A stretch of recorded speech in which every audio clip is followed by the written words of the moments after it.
And it's the Transform Your Relationship show with Laura Rubinstein and the awesome and amazing Dr. Rhoberta Shaler. Hi, Rhoberta. Hi, Laura. Today we're going to talk about something that people sometimes don't want to talk about. So that means it's really important to talk about. Yes, as we know, we always talk about those touchy subjects, the places that are, in the back of your mind, on your heart, in your soul, you're afraid to talk about. And today's no exception. We're going to be talking about boundaries. What are they? Why we need them? How they get diluted and demonized. And I think a great place to start would be with what are boundaries? When somebody says, I don't have any, or I have a trouble setting them, what are they in the first place? Well, the first thing about boundaries is they say you know yourself. And that's very important. What's okay with me? What's not okay with me? How do I like to be treated? How do I hear things well? What will I put up with? When am I going to walk? A lot of things that you need to know about yourself. And why we put the word demonized in the title is because many people think, oh, well, you shouldn't have to have boundaries. We like each other and it's the flow and it's all of that. No, boundaries are a mark of emotional maturity, and being able to communicate them in a way that is just natural and organic is so important. So a boundary says, this is where I am and this is where you are, and there's the place in the middle. We'll talk about what's okay for each of us. And it's a way to know where you are. Like sometimes we don't know how we're behaving to other people. And when they let you know by saying, no, this is not where I want to go, or what I want to do, or how I want to be interacted with, it does the other person a favor and telling them, oh, I understand you now, what you need, and how I can help you in a normal dynamic, right? Yeah, a boundary isn't a rejection. And I think that's really important to understand is a person, just like you say, they say, oh, let me tell you something about myself. Let me let you into my life. You know, what works for me is this. Could we make an agreement to do this? Then it's like, yeah, we just tightened the relationship. We went a little deeper, and that's great. But if we see it as, you know, what are you saying? I'm not good enough, or I didn't do that right. And you see it as blame and shame or criticism and ridicule, then that's on you, how you're taking it in.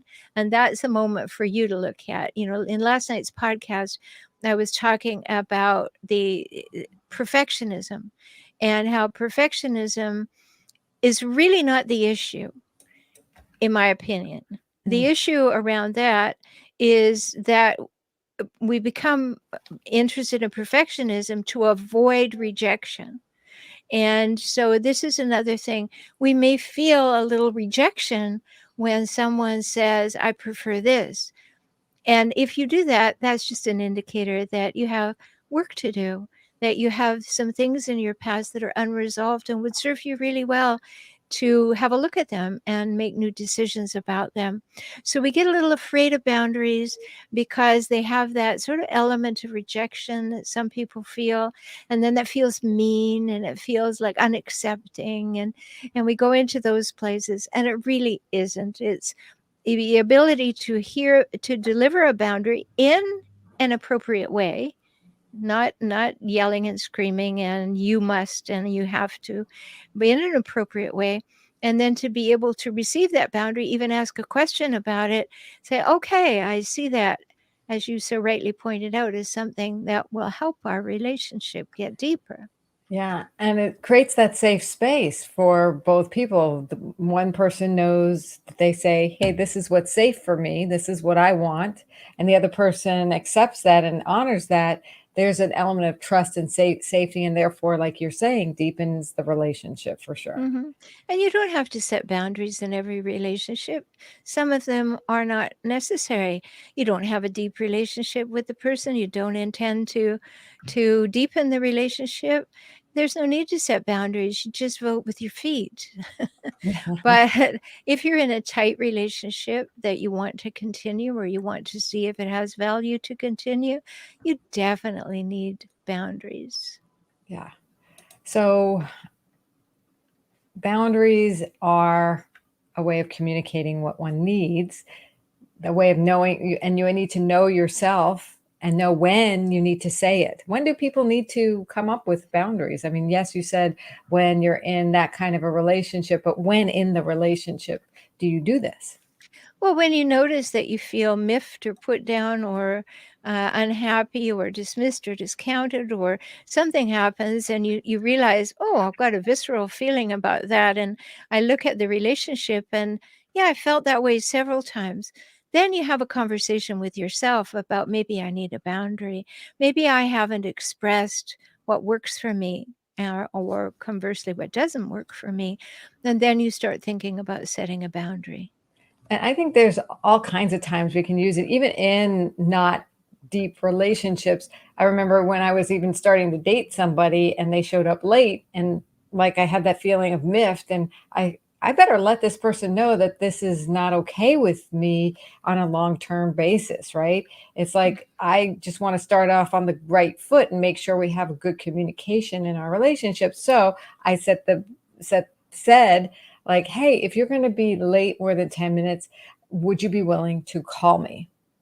Mhm. If, and would it be possible to schedule so that you could be on time? Tell me the times that you really are going to be here. Because it was like a pattern developing. So the minute I saw a pattern that got me like agitated, and was wasting my time, I wanted to clarify and work together on what would work for both of us, knowing that it's not okay to just show up whenever or cancel whenever without me being really disappointed and hurt. Well, you had the magic word there, pattern, Mm. right? If somebody just does something one time, you just observe that. If they start doing it 2 or 3 times, then you start to wonder, is this a pattern? Then when it seems to be a pattern, you address it. Mm. It's not that you start doing this on the first date, somebody shows up and they're late. You don't start your date that way, of course. You have other things that are a higher priority to you don't even know if you like this person, and you don't wanna make a snap judgment on the fact that they're late, and you don't need to set a boundary. But when there is pattern, then and you wish the relationship to continue or deepen, then you address those things. If you don't care, you just slowly create distance. I feel like sometimes people have these unfulfilled expectations. They expect that people are going to show up on time. They expect that people are going to keep their word. They expect that people are going to give them a birthday present. And that's where we get into trouble if we haven't set, I don't know if that's a boundary all the time, but there's some communication, and part of it could be boundaries and others is preferences. Yeah, I think there's a very big distinction. I mean, if you and I are in a very well, we wouldn't be because we're heterosexual, but if we were in a romantic relationship with someone and they didn't give us a birthday present, okay, there's a big moment of decision. Like, I'm more interested in why not than setting a boundary. Like, Mhm. is that not your tradition? Does that not matter to you? And then the other question I would have if it were a client asking me that question is, did you tell them that that was important to you prior to it? Or were you playing the game of, if you really knew me or if you really loved me, you'd know what I want? And that's a terrible thing.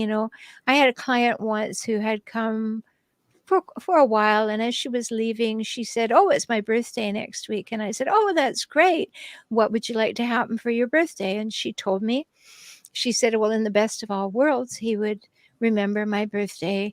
He would buy me a gift that wasn't for the house, and he would take me out to dinner and bring me flowers." And I said, "Oh, great. Did you tell him?" And she said, "No. If he loved me, he'd know what I want." And I said, "Mm-mm. Uh-uh. If you loved him, you would tell him what you want and give him the opportunity to show up beautifully." So she came back the next time and I said, "How was the birthday?"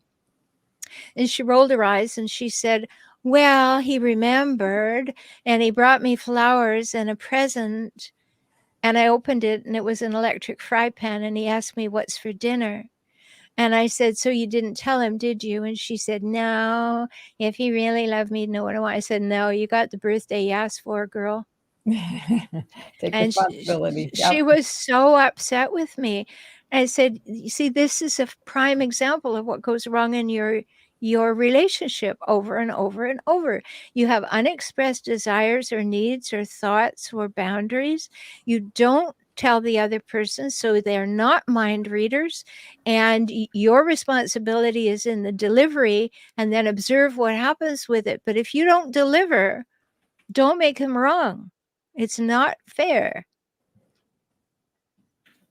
Yeah. What is that all about when somebody really wants someone to read your mind in relationship? They're A lack of emotional maturity is my answer. yeah, go ahead and express your desires, express those boundaries. It's you actually are doing people a favor and they really appreciate it. Now, if they Yeah. don't, then you might be in a hijackal situation. Oh, you might be, or you might be with somebody who's never had someone have boundaries with them before, and they're used to, thinking that everything is fine, so they see it as you finding fault with them. So then you have, your delivery becomes very important. I've said many times on our show that the genius of good communication is to be totally honest and totally kind at the same time. And so how you deliver these messages is paramount. That you deliver them is important, but how you deliver them determines most of what will happen after. So you have to not be afraid to do these things, but you have to know how to do it in a personal weather report kind of way. And so always look at your own skill level as to what you're delivering before you look at the other person's response or reaction to you. Yeah. I find that a lot of times before I can even respond, by being totally honest and totally kind, I have to sit with it for a while. Yeah. Yeah, I because have to your first practice. thing, What? the first impulse is, "What?" React. Yeah. And I'm like, that won't will go over well. And I No. and I do a gut check. It's like, does this feel good coming out? Does this feel loving coming out of me? And if it's a no, it's like, sit with it, girl. Be with it, figure this out. There's work to do over here before I take it into the space of our relationship. Um, and if I really can't figure it out, when I do take it into the space of the relationship, I say, I haven't quite figured this all out yet, but I know something is off in this arena and I don't want to blame you, but here's what I'm going through and need to work out. And again, it's trying to keep it into my realm and to keeping responsibility for it until I can, express it in a way that is totally honest and very kind or coming from a very loving place. And I know that we've had this conversation before. I mean this in the most loving way, but bleh, Yeah. but I'm going to vomit Exactly. all over you. And that's not what I'm talking about. It's like when it really actually authentically feels kind and loving, Yeah. not trying to just say those words and have it be so. Yeah, why I giggled, Laura, is because somebody on my YouTube channel the other day wrote a comment and it said, "Thank you for all your great comment, but I need to say that your calming voice drives me crazy. No offense." Like, what? What am I why deliver that message, first of all? What were you hoping would happen? I mean, it just became a curiosity. So you're telling me that you're bothered by calm. Um, I can't do anything with that. Right? And then to say, "No offense," is like this whole business of boundary setting because, I hope you won't take this the wrong way, but You just is negated like the whole thing. exactly. Like, I know you're gonna say something that's going to be inappropriate, and you're setting it up, and now you're trying to put it on me not to respond to what you are not willing to edit. And okay. You know, that is an interesting dynamic, and therein lies the issue. Do our own work first to know what's going on within us. Then, as you said, take some time to reflect, and then answer this question: what do I want as a result of this exchange? What I'm just about to say, if I play it out in my head before I say it, Will it get me where I want to go in this conversation? Right? And if it isn't and you played it over in your head, you have an opportunity to edit and filter. But if you just blurt, no, you don't get that opportunity. And then you get into righteousness and people with hurt feelings and a whole lot of spillage that has nothing to do with the initial boundary. So then you refrain from setting boundaries because it made all this big splash when you just needed to just drop that one little thing and just make a beautiful ripple. No, it just made tumult and all the mud came up from the bottom and everything got unclear and all the fish are scared, you know. So it's not necessary. Yeah, it's almost like if someone's being driven crazy by something, okay, great. Sit with that. Say, what do I want? And is that person even capable of giving it to me? If not, leave that relationship.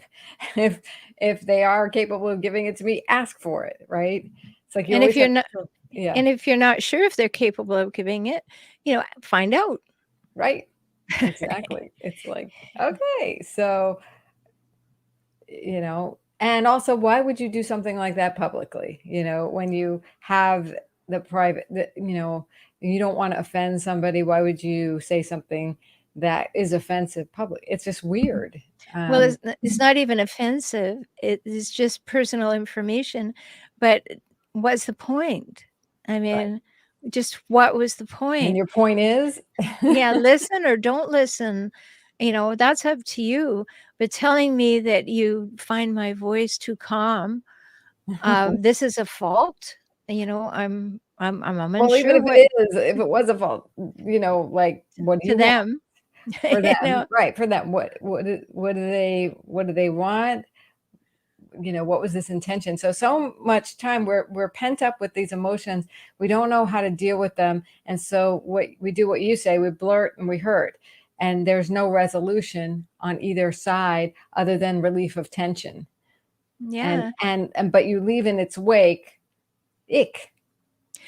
Well, yes, when you relieve the tension in a kind of drop it and see what explodes kind of way, you have you have all that spillage that I was mentioning, all the unintended consequences, people calibrating the whole relationship, not just the one thing you wanted to talk about. Then we get into past blasting. I did an episode on that where one thing happens and then the other person tells you everything you ever did wrong for your entire past, right? And you just get inundated with, "I don't like all these things about you either." And and then, now could we just talk about this one boundary? No, because they're all triggered all over the place. So either your delivery needed a little attention, or you just learned something about that person, that something as little as, it really works for me when, yeah, my schedule is tight, and what really works for me is a meeting at the agreed upon time. Well, are you saying I'm thoughtless? Are you saying I'm disrespectful? What are you saying exactly? Well, then the person obviously already knows they have a problem with punctuality. And so you press a hot button for them. But if they're late the next time, then the next thing you do is you say, I am, if this lack of punctuality continues, I just want you to know I'll only wait 10 minutes. Hmm. Right? And you set a boundary. I'll wait 10 minutes. Then you go, and then they believe you that you meant what you said. That's the whole idea of a boundary. Never set a boundary that is negotiable. Mm. All have thought it through that these are non-negotiables at this moment. Like, I will only wait 10 minutes and I will leave, then becomes, when they get upset about it, or the second time they don't show up after 10 minutes, then the boundary changes. I unless I hear from you an hour before our time, I won't be appearing. Or you take it to the next step and just say, this isn't working for me, maybe we should meet on Zoom. Right. Right? You do something that holds the fact that that was non-negotiable. Like, it's not a wish. it's a real thing. Like, my time is important. Like, when people make appointments with me, in the reminders, it says, I will only wait 10 minutes, Hmm. right? So don't be surprised if 2:11 I'm not there when you showed up, Yeah. because I told you I will only wait 10 minutes, because you just did not respect the time that you chose to be with me. Hmm. Right? And so whatever happened, maybe you had a flat tire or whatever happened, we'll find that out later, but I'm not going to sit there for another 50 minutes and wonder, right? So And it's that is the most common boundary and to practice with and to do is like setting time expectations. And it's going to be different with different people depending on what the pattern is, right? mhm. Yeah, it is, and people are gonna react to it differently, respond to it differently, and observe. You'll learn something about the relationship, you'll learn something about that person, you'll learn something about yourself and how you take it in and what you do with it, and it's always learning and growing, but if we're interested in emotional maturity, then we need to take responsibility for our communicating what is important to us and what works for us, and if we're not willing to do that, then we need to get some help to shore up our willingness to do that and our ability to do that, because sometimes people are unwilling because they don't know how to do it in a productive way, a constructive way. So they're afraid that they'll blurt, so they don't do it at all. So the learning then is important. They're afraid, and there are other reasons people avoid setting boundaries too. They're just a little timid in relationship. They don't know how people are going to react to them setting a boundary. They may not know how to set it, and they may not know how other and be afraid of the reaction as Hmm. well. And they may not have the confidence to say that I deserve to set a boundary. They Mm, may, they're kind of trying it out like, oh, is this okay? And if you don't like my boundary, it's okay. It's okay. Forget I ever said anything. Well, that's not showing emotional maturity. So you really need to have a good thought process about yourself and what your values are and what your vision for your life is and what's important to you, and then couple that with good communication skills, become a master of the personal weather report, shore up your own level of ability to convey good messages and boundaries, and then when you know you can count on yourself and be confident, set those boundaries in places they need to go, and then observe. and then observe. Now, even when you do all that, some people are going to still overrun those boundaries, and some are going to be innocent, and some of them are going to be blatant. Mhm. So, why do people totally overrun boundaries? Well, first of all, they don't want the inconvenience of accommodating you. If you're with a hijack call, of course, they're like, "Who cares about you? It's all about me.com." So you said you want that. I should accommodate that? Like, on what planet should I do that when it's inconvenient to me or foreign to me? Right. It's all about me. But if you do it in relationships, maybe where both people are relatively healthy and the other person says ouch in a loud way, then you can have a talk about that. Like, it's all right for you to set boundaries with me. I'm certainly going to set boundaries with you because I believe that it deepens the relationship. But if that's not acceptable to you, then maybe we need to recalibrate the relationship, and not in a threatening way, in a matter of fact way, in an authentic, genuine, neutral way. So it's interesting you bring up the word threatening because Lisa's asking here. I have a family member that says I am threatening them and telling them what to do when I set a boundary. Well, how did you set that boundary, Lisa? Is my first question.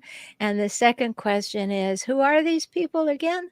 Um, you know, if they see it that way, maybe they are people who have to have everything their way.